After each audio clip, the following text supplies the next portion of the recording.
शाम को सुरभि जब ऑफिस से घर लौटी तो उसकी बुआ सास आई हुई थी। उसने अपना सामान रख अपनी सास व बुआ सास के पैर छूकर उनका हालचाल पूछा। फिर वह कपड़े बदलने अंदर चली गई।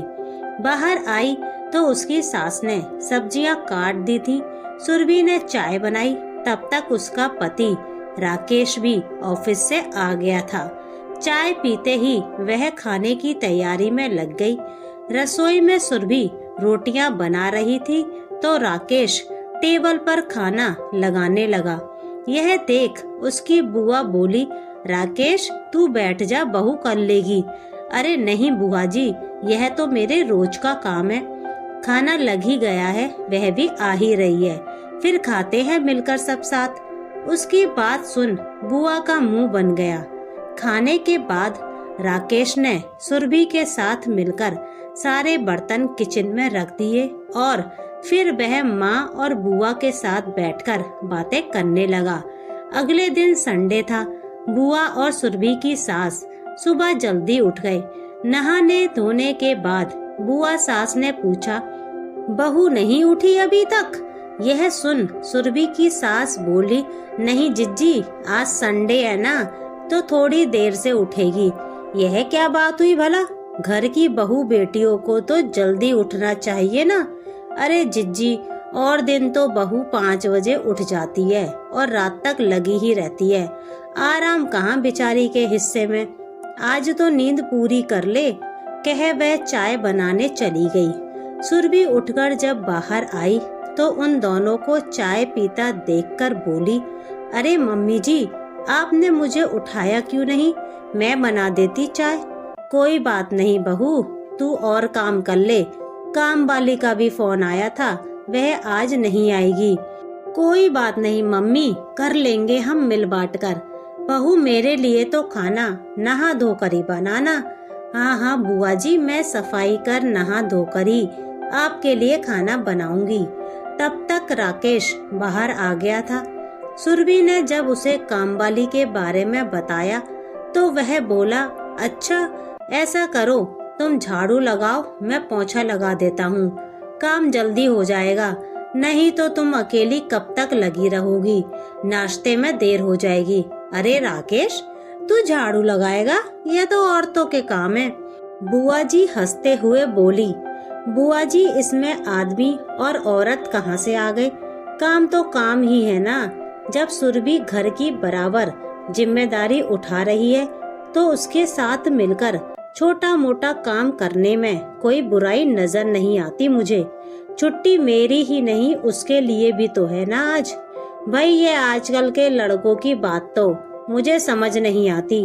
अपनी औरतों से नौकरी करवाते हैं और फिर खुद घर का काम करते हैं, कह बुआ जी मुंह बनाते हुए अंदर चली गईं। नाश्ते के बाद सुरभि ने कपड़े धोए तो राकेश ने कपड़े सुखा दिए। दोपहर तक सब काम हो गए। खाना खाने के बाद जब दोनों ननद भाभी अपने कमरे में आराम करने गईं, तो सुरभि की बुआ सास अपनी भाभी से बोली, संतोष, ये क्या तूने अपने घर में अंधेर नगरी मचा रखी है? क्या हुआ जिज्जी, आप ऐसे क्यों कह रही हो? अब तू ऐसे अनजान बनने की तो कोशिश मत कर, जैसे तुझे कुछ दिखता नहीं। बहू कैसे हमारे राकेश को अपने इशारों पर नचा रही है। अरे नहीं जिज्जी, मेरी बहू तो बहुत सीधी है। घर बाहर की सारी जिम्मेदारी उसने अपने ऊपर उठा रखी है।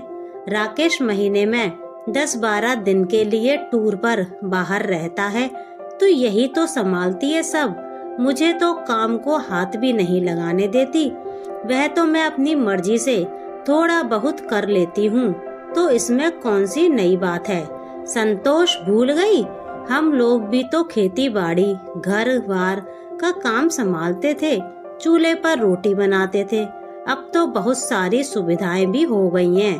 पहले तो सारा काम हाथ से ही करना होता था। सुबह से शाम तक कोलू के बैल की तरह लगे रहते थे। फिर भी हमने तो कभी ना करवाए अपने आदमियों से घर के काम। एक बात सच सच बताओ जिज्जी, क्या आपके मन में उस समय कभी ना आता था कि घर में थोड़ी बहुत कोई मदद कर दे। मदद की तो छोड़ो, कोई इतना ही कह दे कि बहुएं कितना काम करती हैं। गर्मियों में गज गज भर घूंघट में रोटियां बनाकर खुश होती थी क्या आप? क्या हर समय सास ससुर की टोका टाकी पसंद आती थी? पति पत्नी चाहकर भी एक दूसरे से मन की बात नहीं कर पाते थे। अगर कोई अपनी पत्नी की मदद करना भी चाहे तो जग हंसाई के डर से वह कदम पीछे खींच लेता था। हमें तो खुश होना चाहिए जिज्जी कि आजकल के बच्चे इतने समझदार हैं, एक दूसरे के सुख दुख को समझते हैं, दुनिया की परवाह किए बिना एक दूसरे के साथ मिलकर जिम्मेदारी को निभाते हैं। मुझे तो इसमें कुछ गलत नहीं लगता। जो दुख हमने उठाए, जरूरी है कि हमारी बहू भी वही सब सहे। समय के साथ बदलना ही सही है जिज्जी। कह तो तू सही रही है संतोष। उस समय जी तो मेरा भी बहुत करता था कि तेरे नंदोई थोड़ी बहुत मदद कर दें। चूल्हे पर रोटी कहाँ बनती थी मुझसे। शादी इतनी जल्दी हो गई थी, कितनी बार हाथ जले मेरे, पर सास को कहाँ तरस आता था। हाड़ तोड़ मेहनत करने के बाद कभी बड़ाई न मिली, सुख की कभी दो रोटी न खाई, और आज मैं भी वही भूल कर रही थी। तेरी बातों ने मेरी आंखों पर बंधी पुरातन की पट्टी खोल दी। घर गृहस्थी की गाड़ी तभी सुचारू रूप से चलती है जब पति पत्नी जिम्मेदारियों को मिलकर पूरा करें। एक के कंधे पर ही सारा भार डालने से तो वह डगमगाएगी ही। कहते हुए बुआ जी की आंखें नम हो गईं।